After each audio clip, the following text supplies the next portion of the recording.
All right, so you asked me, how can I find jobs in Japan?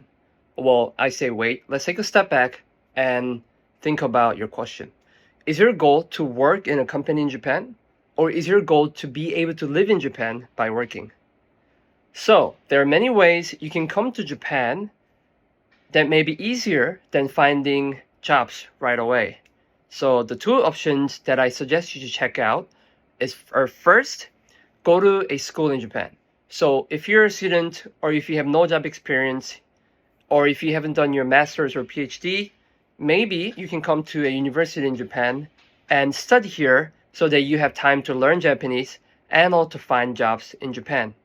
And the hurdle for this is much lower than trying to find the job straight away in Japan from the overseas, especially if you do not speak Japanese, right? So there are many English programs that are offered by the Japanese universities that you can come and learn Japanese in that curriculum. Also, if you're a new graduate graduating from undergrad or grad school, Japanese companies usually have slots available for those new graduates. So it is much easier for you to find jobs there. So first, I'll explore that option. Also, Japanese government offers a lot of scholarships, like max scholarships, so that you can come to Japan while receiving a lot of scholarship, which is always nice. Second, find a global or remote company that will sponsor your relocation or visa to be in Japan. So I've had a company who reached out to me for a technical sales and they are 100% remote worldwide. They were happy to sponsor my visa or relocate me. So I'll say first, go search for these options. Maybe you have luck on finding these companies who are looking for people who want to go to Japan. So check that out.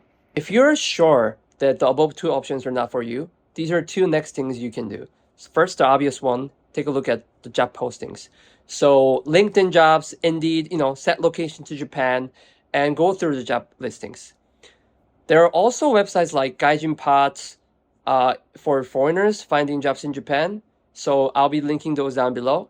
And if you're a dev, designer or in IT, there are websites like Japan Dev or Tokyo Dev that have listings for IT jobs specifically, so check those out. And the second thing I recommend is taking advantage of recruiters.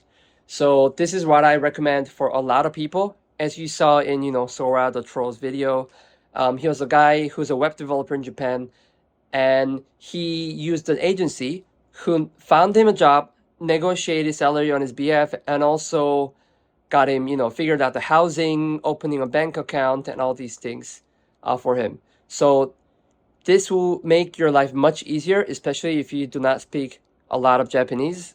Then it's much harder for you to do these things on your own. So I'll definitely take advantage of them. I personally have used them before. Like, I already was in Japan, but still they were really helpful because they were negotiating my salary on my behalf. So I didn't have to do all the awkward talk during the interview. And also overall, they were very reliable and fast in searching me good job matches. So I didn't have to worry about going through all these job listings. So definitely give them a try. I will be interviewing my recruiters who helped me to find my current job. So there are two people, Joey and Sarah. So I will be interviewing both of them in depth to give you more information on how this process looks like. And a lot of you asked me, like who I should trust, what kind of agencies are good. Maybe these two are good starting points because I use them and they're reliable. I think they're very trustworthy. So I'll start there. So those videos are coming next. So please stay tuned. All right. So I hope this gave you some answers to your questions. So next video, I'll talk about how to increase your chances of finding jobs in Japan. So please stay tuned. Thanks for watching, and I'll come back with more helpful videos. Cheers.